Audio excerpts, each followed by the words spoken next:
Bonjour à tous, bienvenue à l'espace des conférences du PCS. Je vous rappelle que ça va être retransmis sur YouTube et Facebook du Café Collectif. Je suis très content d'être parmi vous, et surtout avec mes chers invités aujourd'hui, pour discuter d'une thématique bien précise, de savoir comment on peut tirer des leçons, des stratégies de ce qu'on a vécu pendant la crise de Covid et quels sont les canaux de distribution du café de spécialité, surtout spécialité par rapport à d'autres segments qu'on connaît bien, post-Covid. Voilà, du coup, je suis ravi d'avoir à ma gauche Émilie Gavanier de Café de Costanzo de Toulouse, Antoine Perron, voilà, torréfacteur Esperanza, et Alexis Roux, fondateur des épiceries Kos. On prononce Kos? Ouais, excusez-moi, je me suis demandé. Alors, du coup, on va essayer de surtout pas parler de Covid parce que c'est un sujet qui est un peu, voilà, ça va plomber l'ambiance. On va surtout savoir qu'est-ce qu'on a vécu, quels sont les constats clients, les constats tendances, voilà, professionnels également, et de savoir qu'est-ce qui va arriver dans le prochain temps par rapport aux 2 ans vécus. Voilà, on va peut-être commencer avec vous, Émilie, de discuter un petit peu de votre expérience. Je me souviens que vous avez mis au profit le temps un petit peu libre pour réfléchir à développer d'autres pistes de distribution, d'avoir ouvert un magasin pendant le Covid, c'est ce qui est très osé. Qu'est-ce qui vous semble, qu'est-ce qui était pertinent pendant cette période? Qu'est-ce qui vous a permis de prendre un peu le constat et d'avancer votre entreprise? Donc nous, notre activité principale, c'était avant et pendant le Covid, c'est 70%, c'est du café hôtel-restaurant. Donc on vend nos cafés au café hôtel-restaurant. Donc forcément, on était impactés. Donc on s'est un petit peu ennuyé. Et ça nous a permis, oui, de développer une gamme déjà développer une clientèle en épicerie qu'on n'avait pas forcément. On a carrément créé une gamme en GMS différente de café de spécialité. Et on a aussi ouvert une boutique sur Toulouse, une boutique de café, thé, épicerie, machine à café. Et après, on a pris le temps aussi d'accueillir nos clients café, hôtel, restaurant qui, eux, avaient du temps justement à ce moment-là pour les former. Ah, super. Et est-ce que par rapport de vos clients professionnels, est-ce que vous avez pu développer d'autres axes, d'autres produits, d'autres approches professionnelles? Je sais qu'Antoine va nous parler un petit peu du vrac chez des restaurateurs. Est-ce que c'était une thématique qui était abordée pendant cette période ou qui se prépare? Alors pas forcément le vrac encore. Nous on a toujours eu une politique RSE, mais forcément elle s'intensifie là depuis 1 an. Mais bon, on l'a quand même toujours eu. Après, on a aussi cette chance, c'est que les restaurateurs viennent plus vers nous parce que justement ils ont moins envie d'avoir une marque qui est loin, quoi, déjà. Qui est soit comme Lavazza ou Café Richard, qui est loin des bases. Voilà. Je pense intéressant d'identifier. Voilà, on a entendu beaucoup de RSE depuis un petit moment. Mais c'est vrai que cette période Covid a sûrement accéléré côté consommateur des attentes et des preuves auprès des professionnels. Est-ce que vous avez ressenti que le RSE devient plus concret suite à ce qu'on a vécu? Oui, je pense que là, l'entrepreneur qui réfléchit pas à ça, je pense que là, il risque de se réveiller trop tard. S'il n'est pas encore réveillé, ça va être plus qu'indispensable. Donc nous, c'est vrai qu'on a mis en place, on reçoit un label zéro déchet en novembre. On a mis en place beaucoup de choses. On a mis dans Joie Belco, on a pu commercialiser des cafés qui sont venus à la voile de Colombie. On a mis vraiment beaucoup de choses en place sur les paquets aussi, Après, on fait du vrac également. On avait déjà de la dosette compostable. C'est pas quelque chose qu'on met en avant, la dosette, c'est vraiment pas quelque chose qu'on développe, mais on en a en fond de rayon, c'est vrai. Merci beaucoup. On va revenir tout à l'heure. Alors Antoine, avec votre grande expérience dans la distribution, surtout auprès des épiceries fines, biologiques et aussi des restaurants, on avait discuté un petit peu au téléphone pour se préparer et il me semble que le parti en grains, distribution en épicerie fine, a bien augmenté depuis les 2 ans vécus. Est-ce que c'est une tendance qui se confirme et qui se projette ? Tout à fait. Alors bonjour à tous. Effectivement, nous on est donc Esperanza Café, ça dure de 2012 et depuis 2012, on a tout de suite eu des premiers clients en épicerie, que ce soit en vrac ou en paquet. Pour autant, pré-Covid, 70% de notre activité reste du café hôtel-restaurant. Post-Covid, la tendance s'est inversée. C'est aujourd'hui 70% d'épicerie. Ce qui s'est beaucoup développé, c'est effectivement toute la demande des clients d'avoir des cafés qui sont plus traçables, plus compréhensibles, etc. Nous, on est certifié bio et équitable depuis le tout début, donc il y a une grosse demande là-dessus aussi, même si parfois il y a un peu de défiance sur les labels, et je crois que j'en parlerai plus cet après-midi. Mais il y a une vraie demande là-dessus, et surtout pendant le Covid, vraiment pendant les années Covid, les épiceries sont restées ouvertes. Et c'est à ce moment-là que nous, on ne s'est pas trop plaint du Covid. Il y a eu une demande exponentielle, mais c'était des épiceries qui ouvraient quasiment tous les jours ou au moins toutes les semaines. Ce qui est compliqué chez nous depuis le début, c'est qu'on a une vraie volonté de faire du vrac, mais on a aussi une vraie volonté de préserver la qualité des grains. Et on sait que la conservation en vrac est beaucoup plus complexe. Quand on conditionne des cafés, c'est justement pour les conserver. Et donc là, c'est des cafés qui ne sont pas conditionnés. Donc ce qu'il faut réussir vraiment à gérer sur cette partie vrac, c'est la rotation des grains. Essayer de livrer dans des contenants qui soient suffisamment petits pour que ça conserve le café sur une période. Et puis ensuite, faire en sorte d'habituer les clients à prendre peut-être des plus petites quantités et de revenir plus régulièrement, ce qui fait qu'il y a une rotation qui est faite, qui est importante. Mais c'est vrai qu'il y a autant des enseignes. Alors, on n'est pas présent dans des très grosses enseignes type Carrefour ou autres, mais Biocoop, on travaille beaucoup avec Biocoop, pas du tout à partir de la centrale d'achat, et ça c'est une volonté de notre part depuis le début, justement pour réduire le temps entre la torréfaction et le moment où la personne va préparer le café à la maison.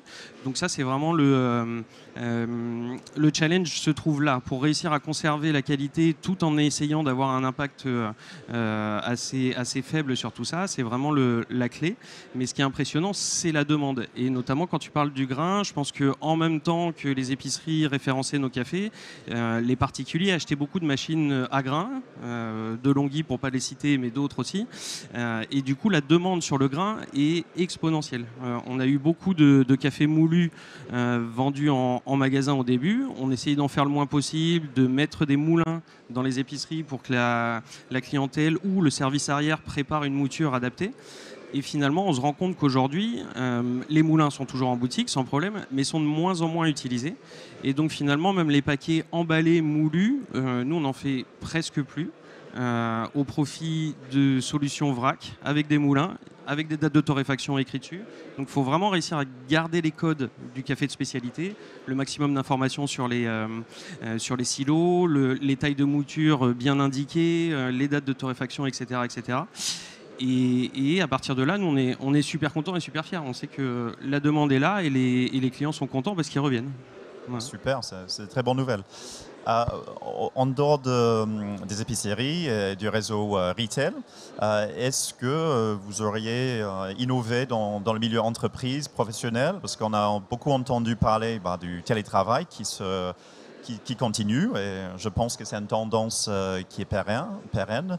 On a entendu parfois des entreprises, souvent des grosses entreprises qui fournissaient quelques centaines d'euros pour acheter une chaise, une machine à café, etc. Est-ce que c'était une des pistes de développement chez Esperanza, d'aller plutôt vers l'entreprise et le télétravail? Alors, Esperanza Café n'est pas très présent en entreprise. C'est pas un marché qu'on a développé du tout depuis le début. On a quelques clients, mais c'est clair que ça n'a pas été une volonté de le développer. Maintenant, on a fusionné avec une entreprise qui s'appelle MyEspresso, dont pour le coup, c'est l'activité principale. Et pareil, de leur côté, la demande a été beaucoup plus forte. Et là où c'est assez génial, c'est qu'ils ont un parc de machines automatiques, en l'occurrence Jura, c'est bien, j'aurais cité De'Longhi et Jura comme ça. Qu'ils ont acheté depuis le début, qui commence à être important en parc machine, et ce qui nous permet aujourd'hui de les reconditionner et d'avoir du coup un service de machines reconditionnées en entreprise. Et ça, c'est des machines qui se déplacent facilement. On sait que dans les entreprises, le plus important, c'est le service. Donc du coup, dès qu'ils ont un problème, dès que n'importe quelle entreprise a un problème avec sa machine, c'est assez facile de lui en apporter une autre, de prendre celle qui est en panne ou enfin qui a un problème et de la réparer en atelier. Et ce qui permet d'avoir un parc tournant comme ça qui est très présent en entreprise. Et effectivement, la demande pour encore une fois des cafés avec le plus d'informations, je crois que c'est vraiment ça la clé, c'est d'essayer d'être le plus transparent et le plus lisible possible. Il y a une vraie demande pour ça. Tu parlais de RSE tout à l'heure. En l'occurrence, les entreprises ont ça dans leur cahier des charges. Donc finalement, le torréfacteur, il a une vraie carte à jouer à ce niveau-là, parce que ça leur permet de cocher des croix, de cocher des cases, tout simplement. Et du coup, faut pas hésiter à mettre ça en avant. Et je crois que même le salarié y est de plus en plus sensible.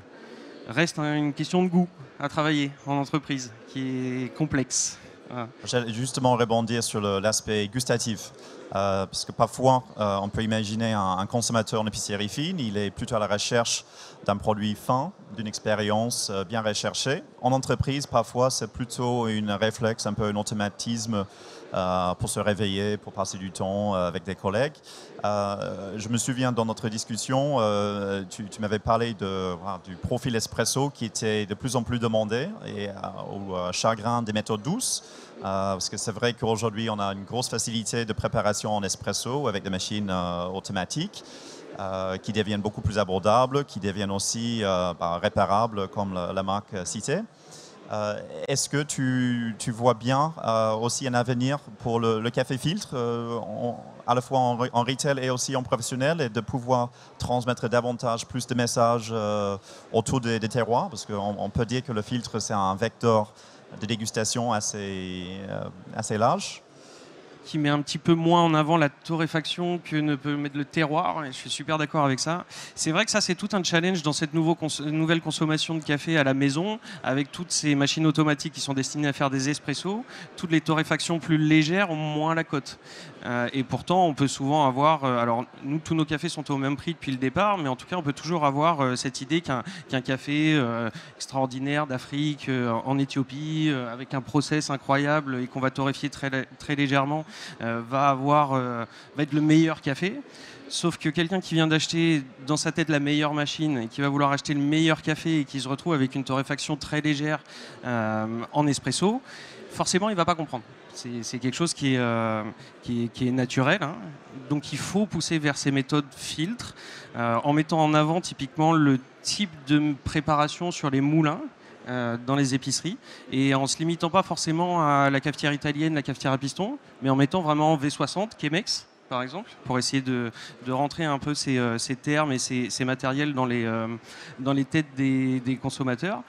Mais c'est vrai que l'espresso à la côte, comme souvent en France, très inspiré par l'Italie, j'imagine. Et donc, ce qu'on vend aujourd'hui plus, c'est effectivement des torréfactions qui sont un peu plus développées, pas forcément trop poussées, mais c'est clair que ce qu'on torréfie le plus aujourd'hui, c'est ce qu'on vend le plus en épicerie. Ça, le constat est clair. C'est intéressant de constater. C'est vrai, du côté café de spécialité, on a, je pense, tellement parti sur des profils très complexes, très légers, pour mettre au profit une autre vision qui était assez extrémiste parfois. Si vous avez vécu ou dégusté des cafés dans les pays nordiques, côté Suède, Danemark, même UK, il y avait une tendance il y a 10 ans d'aller vers des cafés très légers, très acidulés, très vifs. Et je trouve qu'aujourd'hui en France, on a un petit peu fait l'expérience de l'extrême. Et on revient plus sur d'autres visions qui reviennent un petit peu à la torréfaction, qui était peut-être un peu plus traditionnelle, mais qui a quand même maintenu un degré de complexité qui n'était pas présent il y a encore plus de temps. Si je peux juste rajouter quelque chose là-dessus, c'est que effectivement, nous, depuis le départ, on a un mélange italien, alors qu'on n'essaye pas qu'on pousse pas au deuxième crack, mais il y a bien 10% de robusta dedans. C'est clair que ça, c'est notre top vente de loin. C'est peut-être parce qu'il y a un joli scooter dessus, je sais pas. Mais le deuxième vente, c'est un éthiopien naturel. Et qu'on torréfie en médium, c'est pas une light roast, mais on met vraiment en avant le fruit, le côté caramel, et c'est vraiment ce qui se vend en deuxième. Donc je trouve que c'est toujours une belle marque du marché de montrer qu'effectivement la tradition est très très présente et on va pas se battre contre. Mais je pense que voilà, les mentalités évoluent et aujourd'hui voilà, il y a de la clientèle pour un Éthiopien naturel, fruité et complexe. Voilà. Super. Merci beaucoup.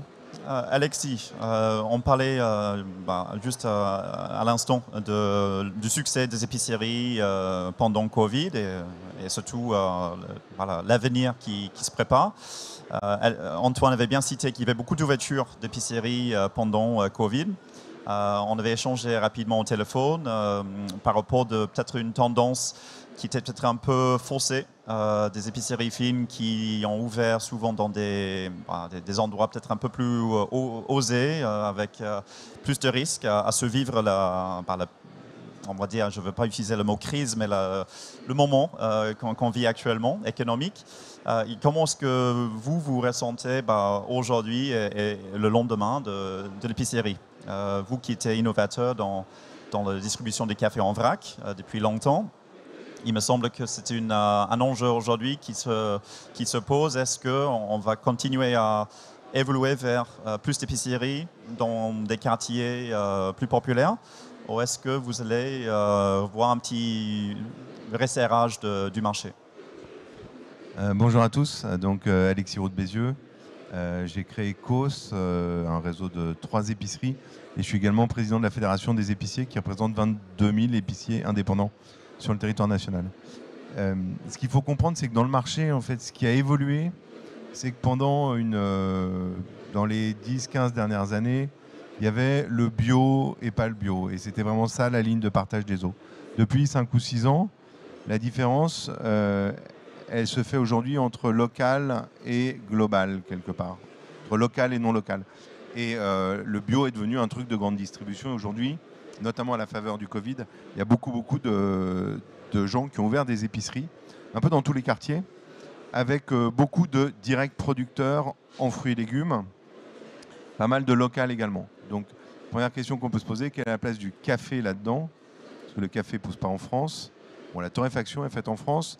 Et dans ceux qu'on a vu ouvrir, un certain nombre, en effet, ont ouvert avec un espace café. Moi, ce que j'observe en tant que professionnel depuis maintenant 11 ans, on a toujours fait du café. On a fait toujours un peu de capsules de spécialité et puis pas mal de silos de spécialité. Le stylo, ce que j'ai observé, c'est que le silo, le grain, le marché est relativement stable. Il n'a pas évolué de manière extrêmement significative. Alors certes, il y a une demande supérieure au moment du Covid, mais qui n'était pas vraiment liée à l'équipement, à mon sens, mais qui était plutôt liée à l'utilisation. Les gens étant chez eux, ils consommaient plus de café et donc les rotations s'accéléraient de facto. Ce qu'il faut comprendre, c'est qu'aujourd'hui, chez nous, c'est en gros 5% des tickets qui ont un achat de café. Et ça reste un marché relativement pointu. C'est-à-dire que dans les mélanges qu'on a, on a un mélange italien, en effet, qui a un mix d'arabica et de robusta, qui est de loin la plus grosse vente, pour une double raison. Pour une raison de prix et pour une raison de torréfaction, en effet, la plus traditionnelle, des aspects un peu plus marqués, un peu moins acides. Et puis, on a du Brésil, on a du Guatemala, on a 5 ou 6 autres références de l'Éthiopie, avec des torréfactions un peu plus légères, un peu plus pointues, et qui s'adressent pas tout à fait au même public. Depuis le début, on fait le choix avec des moulins Malkonig de moudre on va chercher le mot, de moudre en fonction de la machine dont est équipé le client. Mais il m'est arrivé pas plus tard que la semaine dernière de proposer des clients et puis de faire déguster un café à un client qui a dit mais en fait c'est pas ça que je cherche, c'est trop pointu pour moi. Je cherche un goût plus neutre. Donc ça reste quand même un marché de spécialité, de niche, de gens qui ont une certaine culture et sur un produit qui est extrêmement complexe. C'est-à-dire que l'arabica, le robusta, les torréfactions plus ou moins acides, les terroirs, les individus sont quand même... l'alimentaire en règle générale est très complexe. Le café fait partie des segments qui sont aussi très complexes. Et la masse de connaissances à avoir pour un client final, elle est très importante. Donc ça reste relativement pointu. Donc après, on a vu donc beaucoup d'épiceries ouvrir. Je ne sais pas si toutes ont fait du café ou pas. Ce qu'on voit aujourd'hui, c'est vraiment lié au quartier. C'est-à-dire que il y a des quartiers qui sont des quartiers plutôt bourgeois avec des positionnements plutôt haut de gamme, voire épicerie fine, qui ont pas mal souffert pendant le Covid, notamment dans les grandes villes. Alors, d'abord, il faut distinguer Paris et la province. Paris, il y a un certain nombre d'acteurs qui ont pas mal souffert parce que les gens ont quitté Paris quand ils étaient dans les quartiers riches. Dès qu'ils ont pu, qu'ils avaient des résidences secondaires, ils se sont mis au vert. En revanche, en province, beaucoup d'épiciers fins ont marché comme jamais. Et à l'inverse, vous avez notamment pas mal de restaurateurs qui ont ouvert des épiceries à ce moment-là, concomitamment, juste avant ou pendant cette période, dans des quartiers un peu plus populaires. Et là, on a eu des démarrages assez spectaculaires. 2 ans plus tard, qu'est-ce qui se passe ? Il y a une crise inflationniste et les habitants des quartiers populaires sont plus marqués rapidement par l'impact de ça. Et donc, on note une forme de ralentissement dans les épiceries qui se sont plutôt ouvertes dans les quartiers populaires, là où nous, à l'inverse, l'activité reprend. Nous, le Covid, c'est moins 15% de chiffre d'affaires. C'est en gros moins 5 sur le commerce, moins 5 sur la restauration et moins 5 sur le traiteur, parce qu'on a 3 activités. Enfin, quand je dis moins 5, c'est au global moins 15% de chiffre d'affaires. Sur la restauration, c'est moins 50%. Sur le traiteur, c'est moins 100%. Et sur le commerce, c'est moins 5% sur un total de 85% du chiffre d'affaires. Mais donc, il y a un ralentissement assez net. Et là, pour le coup, les habitudes reprenant, l'activité reprend. Mais sur la partie donc global café, on note que c'est assez complexe. Moi, ce que je note, c'est que c'est principalement à 90% de la vente en grains, mais qu'on moue. J'ai un ticket sur 20 qui est du café, mais dans les 1 ticket sur 20, j'en ai 1 sur 10 qui va être le café en grains. Les 9 sur 10 sont du café moulu. Alors, je ne sais pas si je suis peut-être moins révélateur que d'autres clients et j'ai juste ma vision. Je ne vends pas du café à 150 clients et je sais dire quelle est la grosse tendance. Mais enfin, voilà ce que nous, en tout cas, on observe. Okay, merci beaucoup. Justement, le point sur le changement démographique avec l'expansion de la province, surtout proche autour de Paris, et le rôle du restaurateur qui peut-être aujourd'hui se transforme aussi en épicerie fine en parallèle. Antoine, je voulais parler rapidement de tes expériences d'accompagner des restaurants dans la mise en place du vrac. Il me semble que c'était une tendance qui était déjà existante et qui a accéléré pendant cette période chez Esperanza. Donc nous, la partie vrac sur l'épicerie, c'était là déjà avant le Covid. Et quand on a vu l'engouement, on a vraiment poussé énormément là-dessus, quitte à inciter même nos clients à prendre notre café en vrac, toujours avec cette idée de rotation, où il faut que le café tourne. Mais une fois qu'on était en place et qu'effectivement on se rend compte qu'en termes d'impact écologique, le seau qui revient, c'est juste pas un déchet du coup, et pas le moindre déchet qui a été créé, et bien effectivement on a commencé à aller voir nos restaurateurs avec cette même solution. Et finalement, un restaurateur, il a quand même un volume de café qui est assez stable, qu'on peut calculer, qu'on peut prévoir, et on sait à peu près combien de temps le café est bon dans un seau.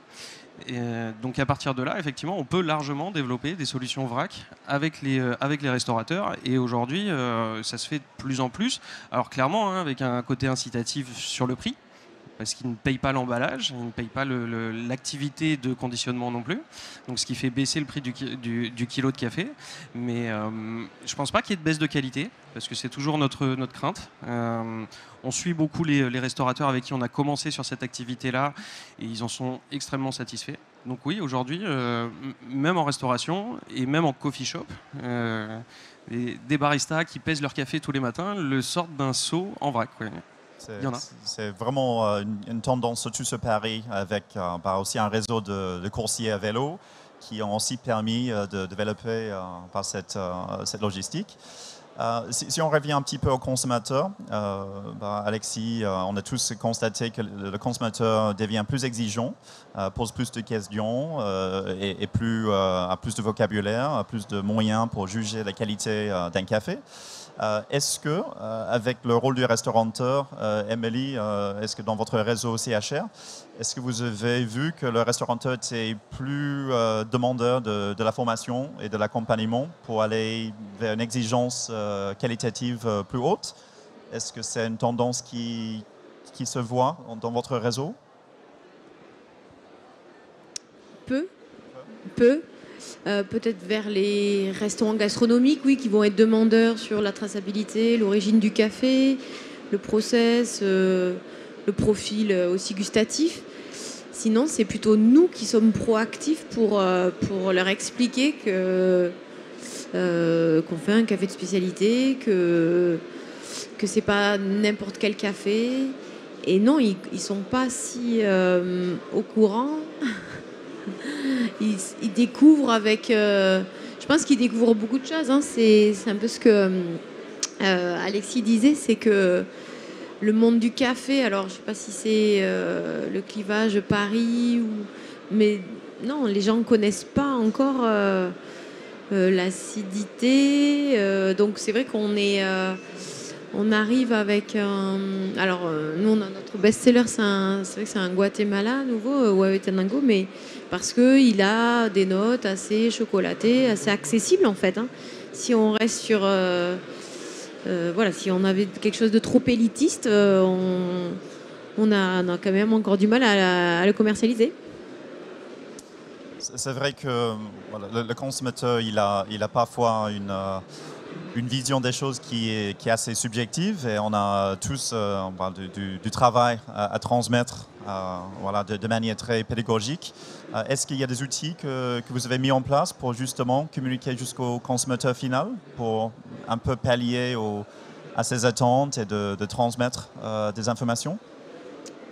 Après, c'est des fiches produits, hein, c'est des fiches café où on va mettre, ne serait-ce qu'expliquer le score, expliquer comment ça fonctionne, et puis les embarquer, quoi, les faire rêver dans ce qu'on fait, dans notre métier. C'est un peu le but, mais c'est vrai que nous, ça fait 15 ans maintenant qu'on a repris les Cafés di Costanzo, où on n'était que deux, et c'est vrai qu'on fait beaucoup de travail de fond, de pédagogie, en fait. Merci beaucoup. Si on reste sur la même thématique, côté épicerie fine, Alexis, vous avez parlé tout à l'heure d'avoir fait déguster des cafés en épicerie fine. C'est ce qui est assez innovant, parce qu'il y a peu d'épiceries, à mon sens, qui ont une vraie dégustation, en tous les cas qui est pérenne et qui propose plusieurs cafés, avec aussi la présence d'un animateur. Quelles sont les actions que vous avez prises dernièrement pour animer autour du café? Alors attendez, quand j'ai dit déguster, c'est moi qui ai fait déguster un café qui était déjà dans une machine à café, dans les grains, dans une machine à café Jura, en l'occurrence. Mais parce qu'on a un espace restauration, donc les cafés qu'on vend, on les sert aussi. Mais j'ai pas à vider la machine pour trouver un autre blend. Enfin, c'est relativement compliqué. En fait, le point, c'est que si vous arrivez déjà à faire comprendre à un client qu'il y a des torréfactions plutôt italiennes, qu'il y a des torréfactions plutôt anglo-saxonnes, qu'il y a de l'arabica, qu'il y a du robusta, et que les cafés décaféinés à l'eau ne sont pas au triclos, et qu'on est dans un circuit d'eau continue, avec le temps dont vous disposez, le nombre d'articles que doit acheter un client, s'il a retenu ça, vous êtes déjà pas mal. Vous êtes déjà pas mal. Parce qu'après, si vous êtes dans un café, alors celui-ci a des notes d'agrumes, celui-ci a des notes de cuir, il est plus ou moins... ça reste un vocabulaire mental. Tant qu'il n'est pas goûté, il n'est pas intégré. Et ce sont des mots très abstraits.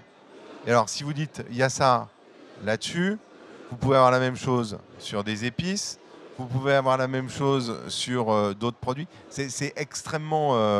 Il faut bien comprendre que dans une épicerie, vous avez probablement 2000 produits différents qui couvrent l'ensemble des gammes. Parce que ce qu'on a dit sur le café, c'est la même chose sur le thé, c'est la même chose sur les piments, c'est la même chose sur les épices, c'est la même chose sur les fromages, la même chose sur les charcuteries. Donc l'univers, il est... vous êtes quelque part... Vous n'avez pas les moyens, ni le luxe, ni le temps d'être le spécialiste de chaque segment. Vous êtes un multispécialiste, mais ça reste relativement générique. Le fait que le client, pendant ces 2 ans, avait peut-être un peu plus de temps à faire ses courses, à engager plus de discussions, est-ce que vous avez constaté une expérience qui était plus approfondie? C'était voilà, plus de questions, plus de demandes particulières? La période du Covid, elle a été... Enfin, il n'y a pas eu tellement d'échanges autour de... Si, il y a eu un peu d'échanges sur le produit, mais il y a eu surtout beaucoup de réassurance psychologique avant tout. On a joué un peu les psys du quartier. Maintenant, ce qui a changé, enfin, ce qui a existé, c'est que les gens ayant plus de temps, étant désœuvrés, ils ont testé des produits qu'ils n'auraient probablement pas testés autrement. Je vais vous prendre un exemple. Nous, on a fait du click and delivery pendant une période. Et on s'est posé la question, est-ce qu'on commence avec sous Excel un bon de commande à télécharger, qu'on modifie, enfin un truc un peu à l'arrache. Et on s'est posé la question de savoir si on mettait 30 produits. Il y a quelqu'un qui nous disait, il faut mettre les 30 indispensables. On a mis 400 produits et on a vendu des 400 produits. Et dans les 400 produits, il y a des produits qui ne tournaient pas forcément de manière fréquente et que les gens ont essayé. Par exemple, la viande de lapin. Voilà. Bon. La viande de lapin, ce n'est pas une très grosse vente et pourtant, il y a des gens qui ont acheté du lapin à ce moment-là. Les foies de volaille. Voilà. Donc ils ont plus... Je ne sais pas s'ils ont plus creusé, essayé de comprendre, mais ils ont fait des tests, probablement, qu'ils n'auraient pas fait autrement, par manque de moyens, et le désœuvrement les a amenés à chercher un peu plus. C'est intéressant. Ça fait penser aussi aux thématiques de la technologie, de cette accélération de la consommation numérique. Est-ce que, Émilie, il me semble que vous avez constaté un tout petit hausse dans votre site web, dans votre e-shop. Est-ce qu'aujourd'hui, un torréfacteur a un vrai engagement digital à prendre? Est-ce que c'est pour vous, dans votre expérience dans le Sud-Ouest, est-ce que c'est indispensable aujourd'hui de aussi se doter d'un moyen assez puissant pour accéder à une clientèle numérique? Alors nous, on a ouvert le site de vente en ligne en 2018. Donc c'est relativement récent finalement pour l'âge d'un site de vente en ligne. Forcément, on a bénéficié du télétravail et de la fermeture de beaucoup de magasins pour le site de vente en ligne. Après, est-ce que c'est indispensable? Après, c'est aussi rentrer dans un autre métier. Le webmaster, c'est encore autre chose. Une fois qu'on a ouvert sa boutique en ligne, c'est un peu comme si on avait ouvert une nouvelle boutique ou une nouvelle boutique non virtuelle. Mais il y a encore tout à faire pour dynamiser et c'est un nouveau métier. Donc, il ne faut pas non plus s'éparpiller. Donc nous, je vois, au bout de 4 ans, on fait un chiffre d'affaires de même pas 150 000 euros. Et donc, ça paye pas une personne pour pouvoir... ça paye pas un webmaster pour l'instant.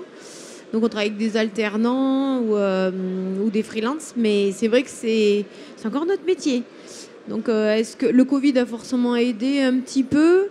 Mais c'est vrai qu'après, c'est plus des questions de choix aussi, éthique. Nous, on aime bien aussi voir le client.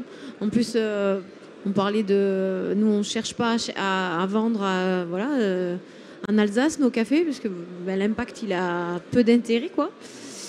Donc c'est vrai on se mord un peu la queue là, avec le e-shop, vouloir aller sur un marché local. À ce moment-là, autant ouvrir la boutique et le client, il vient, quoi, il passe. C'est bien de aussi se dire que la technologie elle a certainement sa place à venir, mais c'est ce qui va aussi être un constat à prendre, c'est que les échanges humains restent au-delà, critique de critique pour un service, une marque, un produit, et que voilà, même si la facilité technologique va certainement continuer son essor, on est toujours, surtout en France, un clientèle très demandeur d'expérience de l'humain. Et c'est plutôt une bonne chose, voilà, je pense pour nous tous. Peut-être pour aller vers la conclusion, je voulais un peu vous demander chacun de décrire un petit peu vos forecasts, vos estimations pour les années à venir du point de vue du café de spécialité. Antoine, peut-être en commençant par toi, comment est-ce que toi tu vois les 2 ans passés, les tendances accélérées, constatées, et peut-être une espèce de normalisation de ces codes. Comment est-ce que Esperanza anticipe les 2 ans à venir dans le café des spécialités? Écoute, tout à l'heure, quand je t'ai entendu dire que la tendance était moins au café peu torréfié, connaissant assez bien ta maison, je suis content de voir qu'on fait le même constat. Je pense qu'aujourd'hui, il y a une part pour le café très précis, mais je pense pas qu'elle ait beaucoup grossi. On reste un petit nombre de passionnés à utiliser notre petit moulin manuel et faire notre V60 le matin. Ça va grossir, mais honnêtement, je pense que c'est pas ce qui va grossir le plus. Par contre, l'intérêt du grand public, et qu'il soit dans les entreprises, dans les épiceries, dans les restaurants, dans les coffee shops ou chez eux, il y a un vrai intérêt. Aujourd'hui, on a beaucoup entendu parler de café. Vous allumez la télé, il y a une pub pour le café entre chaque épisode de quoi que ce soit. Le café est présent partout. Est-ce que la connaissance du café a évolué? Je ne suis pas très convaincu. Je pense qu'on l'a entendu tous. Mais pour autant, on peut raconter des choses moins marketing de nos jours, remontrer des grains de café, parler d'origine et moins en faire beaucoup sur des boissons gourmandes, de la chantilly et autres. Je pense qu'on peut vraiment revenir au produit. Quand on disait que le bio était un peu moins en vogue, oui, au profit du local, je suis d'accord, mais cette sensation du local, justement, je pense que c'est revenir à des choses concrètes et simples, et donc le café, il est clairement dans cette veine-là. Donc non, moi je pense que les perspectives sont top, qu'il faut un peu jouer avec tout ça, pas se perdre non plus, parce que si on est torréfacteur au départ, c'est par passion, et qu'on veut vraiment garder ça, mais que pour autant... la manière dont on achète nos cafés est respectueuse, ou au moins ça fait partie de l'ADN de la manière dont on fait ça. Donc plus des sociétés comme les nôtres grossiront en gardant les valeurs, plus les producteurs se porteront bien. Et je pense que c'est un peu le but depuis le départ. Et donc si aujourd'hui on peut avoir un impact parce qu'on commence à faire du volume et de plus en plus, voilà, je trouve que c'est tout l'intérêt de ce qu'on fait. Voilà. Super, merci beaucoup. Alexis, de ton côté, comment est-ce que tu vois les 2 ans à venir pour Course et aussi pour le milieu des épiceries fines, surtout liées au café et sa distribution? Alors, je pense qu'il y a une tendance de fond qui est la traçabilité, premier point. Deuxième point, je ne suis pas convaincu des modèles économiques sur le tout digital dans la partie consommation alimentaire, si ce n'est la restauration, mais c'est à part en fait. Ou alors on est dans des commodities, c'est-à-dire les couches, les packs de flotte, les choses comme ça, mais dès qu'il y a du plaisir, une connaissance du produit, et je pense qu'il restera une démarche active de l'individu pour aller vers le point de vente. Ce que je ne vois pas en revanche, c'est la tendance du marché entre l'inflation, le pouvoir d'achat, le surenchérissement du coût des produits. Est-ce que les Français vont faire des arbitrages sur des dépenses qui sont aujourd'hui contraintes, le téléphone mobile, l'abonnement à Netflix et compagnie, au profit de la restauration, au profit de la consommation, je ne suis pas sûr. Et donc, je ne sais pas dans quelle mesure, finalement, ceux qui vont tirer véritablement leur épingle du jeu dans les 2 à 3 ans à venir ne vont pas être les discounters. Et voilà. Donc là, j'ai quand même... C'est dommage. Oui, mais il y a quand même une vraie question. Le choix, la qualité et le prix. Et ça, on peut pas...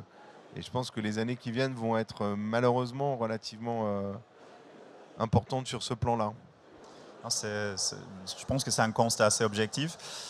Moi qui est toujours rêveur, optimiste, je me dis comment est-ce qu'on peut transmettre davantage de la valeur pour que le consommateur final valorise tout le travail du producteur, du torréfacteur et toute la chaîne de valeur.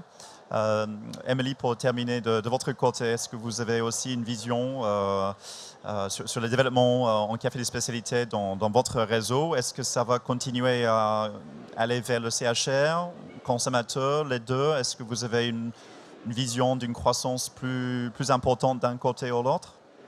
Donc moi, je suis plutôt optimiste aussi. Parce qu'on a beaucoup de travail, on a de la chance d'avoir beaucoup de torréfacteurs aussi qui ont été créés, donc qui ont ouvert sur la région toulousaine, sur la ville de Toulouse. Et donc forcément, ça permet de faire connaître le café de spécialité à plus de monde. Alors même si c'est du long terme, de longue haleine, ça sera jamais peut-être tout le monde. Donc c'est vrai qu'il y aura toujours des gens qui vont s'orienter sur quelque chose qui aura un prix peut-être plus bas. Mais le fait que ce soit local, qu'il y ait une empreinte plus faible, une histoire, une expérience client, je pense qu'on a vraiment de quoi faire. Après, nous, au niveau des canaux de distribution, on est assez large comme ça, c'est-à-dire que c'est quand même torréfacteur, c'est un métier, mais vendre sur Internet, c'est un autre métier. Vendre auprès des cafés, hôtels, restaurants, c'est un métier. Vendre en GMS, c'est un métier. Donc là, on va. Le post-Covid nous a permis de se diversifier, mais là, on a assez de casquettes, largement. Alors, comme on est une vingtaine, on arrive à distribuer les casquettes. Mais c'est vrai que c'est largement suffisant pour se développer à l'échelle où déjà, nous, en tant qu'entrepreneurs, on veut se développer, c'est-à-dire rester régional, voire local. Donc, moi, je suis optimiste, oui. C'est super. Ça me provoque une dernière question. On n'a pas beaucoup parlé de la GMS. C'est pas ma passion, j'avoue, mais ça se pose la question, est-ce qu'ils jouent aussi le jeu par rapport au RSE avec, est-ce qu'ils sont plus impliqués, plus partenaires avec ces fournisseurs, ces producteurs? Est-ce que vous avez constaté une volonté de construire une relation plus durable, plus équitable et aussi de transmettre aux clients ces avantages? Alors oui, c'est un peu comme Antoine, c'est vraiment en direct dans chaque magasin. En aucun cas, on va faire de la centrale d'achat, parce que déjà, on ne le souhaite pas. Et là-dessus, un torréfacteur qui veut avoir un positionnement de café de spécialité a sa place, parce qu'il y a en rayon café, un client qui a donc acheté sa machine à café grain ou qui cherche du grain en grande surface, et il a quand même très peu de choix, voire il a que des marques industrielles, et il est bien content d'avoir un café gersois, quoi. Je pense que peut-être c'est ce qu'on peut tirer de ces discussions, c'est que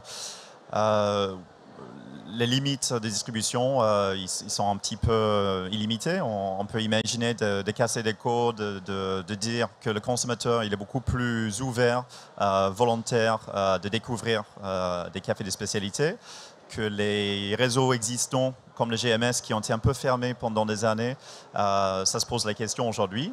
Est-ce qu'on est en train de démocratiser un peu le café de spécialité pour que ce soit présent partout dans notre société? Et on ne peut que espérer que voilà, les tendances économiques ne vont pas mettre au péril cette belle filière. Je voulais vous remercier à nouveau de votre présence et je vais passer au public si vous avez des questions. On serait ravis de vous adresser vos questions.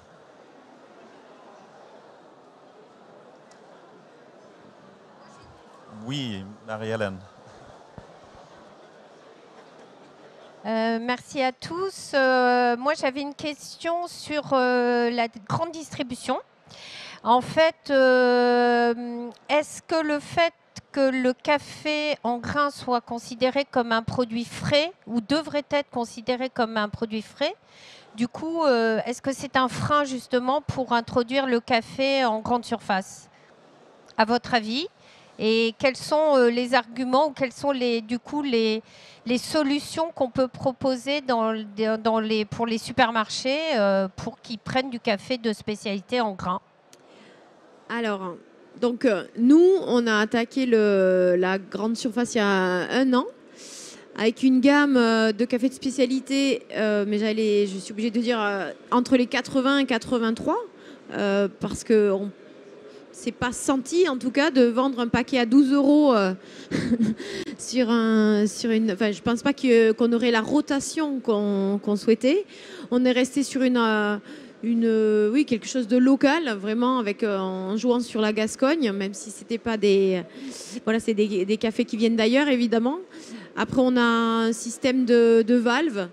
On a quand même une bonne, s'il est en grains, il y a quand même une bonne, voilà, une bonne fraîcheur. Et là, nous, c'est de la bobine, hein, donc le sachet se garde bien. C'est plus chez le client quand il a ouvert qu'il peut y avoir un problème de fraîcheur. Et après, pour revenir vraiment sur la grande distribution, en fait, maintenant, alors à petite échelle, hein, on est bien d'accord, le torréfacteur, après, en fonction de ce qu'il veut développer ou pas, a une place sur le rayon parce qu'en fait, ils sont demandeurs, puisque sinon, ils n'ont que du craft, l'or, noir, enfin, carte noire, il n'y a que ça. Donc, ils sont plutôt assez ouverts sur ça. Merci. Est-ce qu'il y aura d'autres questions? S'il n'y a pas d'autres questions, oui. Moi je veux bien répondre aussi à la question. En fait, je pense que dans cette histoire de fraîcheur, le mettre en avant, mettre la date de torréfaction et ne pas arrêter de parler de date de torréfaction tout le temps, fait qu'ils vont aller chercher cette information sur d'autres paquets qu'ils ne trouveront pas. Et cette date de torréfaction sur la notion de fraîcheur, elle est super importante. Et donc, il faut vraiment essayer de réduire au maximum le moment où le client achète et la date qui se trouve sur le paquet. Et les discussions existent avec la grande surface, avec les grandes surfaces. Elles sont très sensibles à ces discours-là. C'est des maisons qui ont quand même des circuits logistiques très complexes. Donc il faut réussir à discuter avec eux et à avancer avec eux dans ce sens-là, mais sans lâcher sur des détails comme celui-là. Et je trouve que ce détail-là, moi je trouve que c'est la clé. Montrer la fraîcheur par une date de torréfaction proche. On devrait y arriver grâce à ça, je pense. Pour compléter, le fait que ça soit un produit frais, c'est plutôt un avantage, hein. Enfin, historiquement, dans la grande distribution, le café, il est en fond de rayon en épicerie. Ce sont des achats de fond de placard. Si vous le mettez en produit frais, il y a plus de rotation. Donc, il y a tout intérêt pour le commerçant.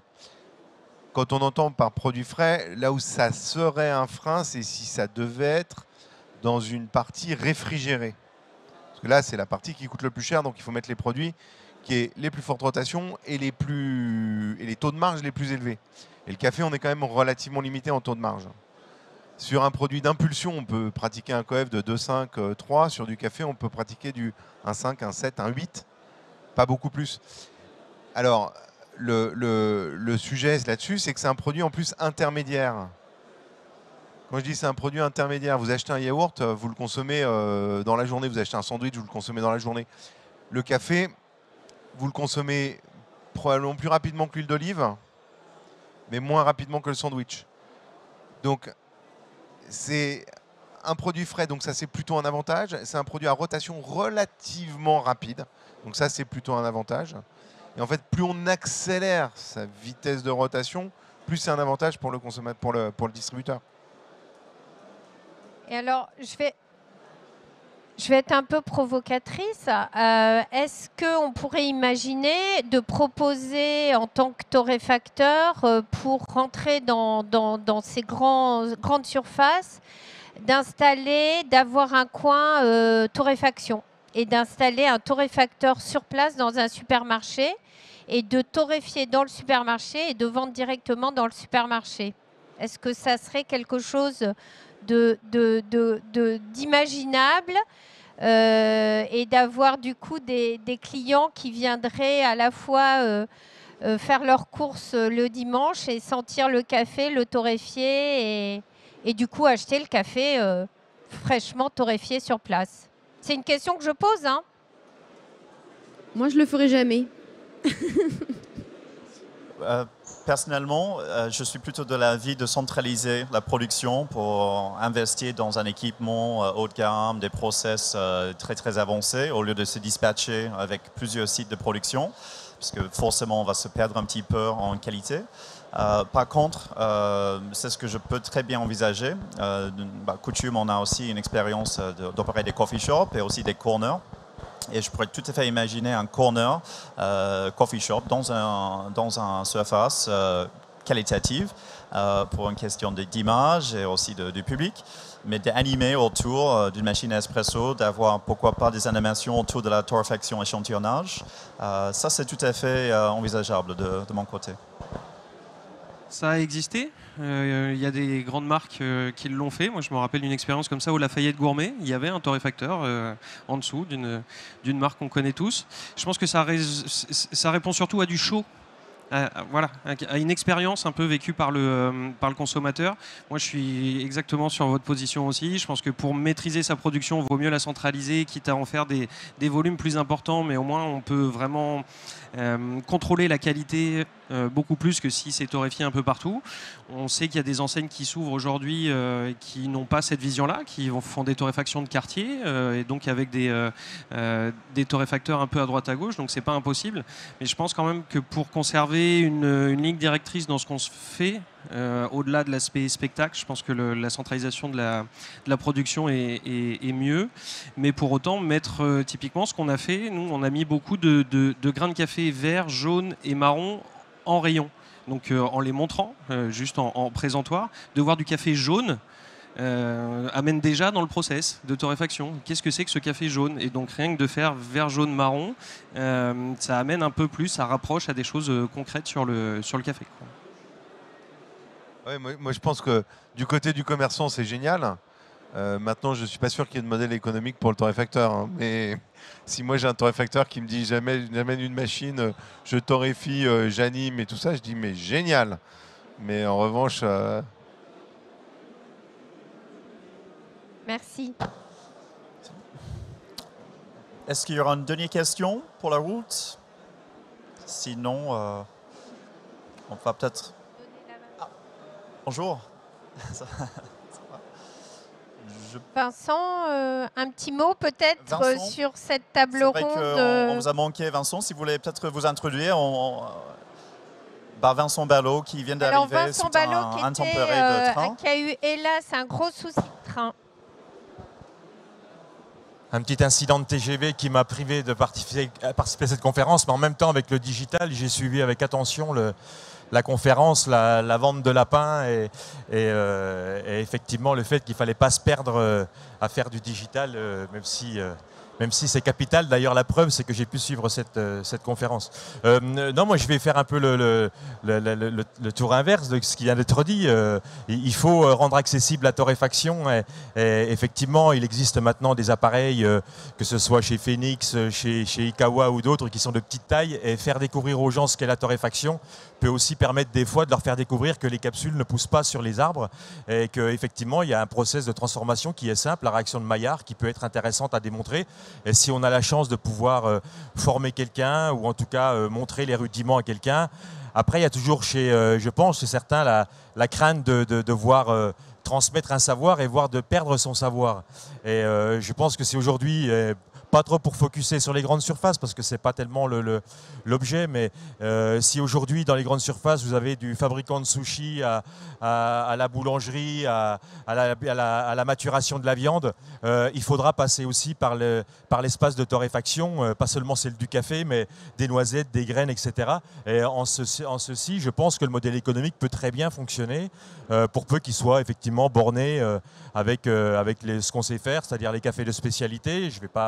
Je représente aussi la SCA France et donc c'est les cafés de spécialité et les producteurs derrière qui nous intéressent, mais on peut parfaitement le faire sans aucun problème. On le voit dans d'autres pays. J'étais en Éthiopie il y a très peu de temps où on torréfie, j'allais dire, au coin de la rue. Il serait sympa aujourd'hui que la torréfaction soit accessible au point de voir effectivement les torréfacteurs à tous les coins de rue, à tous les corners. Il y a déjà beaucoup de nos collègues qui ont des coffee shops dans les galeries marchandes, que ça sente bon dans la galerie marchande ou dans le grand magasin, pour peu que ce soit un grand magasin éthique. Il n'y a pas de raison par rapport au café. Moi, en tout cas, ça ne me choque pas. Merci beaucoup. Je pense qu'on aura encore un peu de temps pour une question ou deux. Profitez de la présence de Vincent qui vient de nous rejoindre. S'il n'y en a pas, j'avais aussi une demande spéciale pour toi, Vincent. C'était de faire un peu un point sur ta vision de la transmission des valeurs. On avait beaucoup parlé au téléphone et tu m'avais cité un exemple issu du milieu du fromage. Est-ce que tu peux peut-être nous raconter un peu ta vision sur la prise de conscience, Denis Hamon? Oui, je suis franc-comtois avant d'être torréfacteur et même si la Franche-Comté, ça ne parlera pas beaucoup à certains d'entre vous, puisqu'il faut déjà localiser l'endroit, mais on parlait de transmission parce qu'effectivement, on a une école de torréfaction, une école de la SCA, puisqu'on distribue effectivement, on donne des certifications SCA sur la torréfaction, le café vert et le sensory. Et cette notion de transmission est importante si on veut effectivement que nos métiers continuent. C'est aussi ce que l'ADN même de ce que peut être aujourd'hui un meilleur ouvrier de France, un des meilleurs ouvriers de France. Quand Emmanuel Macron remet la médaille, effectivement, il le dit, c'est une médaille qui honore et qui oblige. Et quand on rencontre des gamins dans les lycées hôteliers, et Dieu sait si en ce moment c'est compliqué pour nos collègues des CHR de recruter du monde, si on arrive à transmettre la passion par des éclats dans les yeux, c'est ce qu'on doit faire. Et transmettre son métier de torréfacteur, c'est ça aussi. Transmettre effectivement ses valeurs et ce que l'on sait faire en torréfaction, ce qui était avant une transmission de père en fils et de pire en pire, j'oserais dire, parce que c'était un peu comme ça que l'on faisait dans le temps. On cachait les recettes, on cachait un peu tout ça. Il faut aujourd'hui s'ouvrir, expliquer ce qu'est la torréfaction, expliquer comment rendre le meilleur du grain possible en mettant en avant toujours les producteurs. Et cette notion de transmission est capitale si effectivement on veut parler demain d'un même langage qualité à tout le monde. Et on prenait l'exemple, effectivement, Tom, puisqu'on rentre d'Éthiopie, d'une école de torréfaction en Éthiopie. Ça paraît complètement dingue de dire ça. C'est comme si vous alliez apprendre à des Japonais à faire du judo.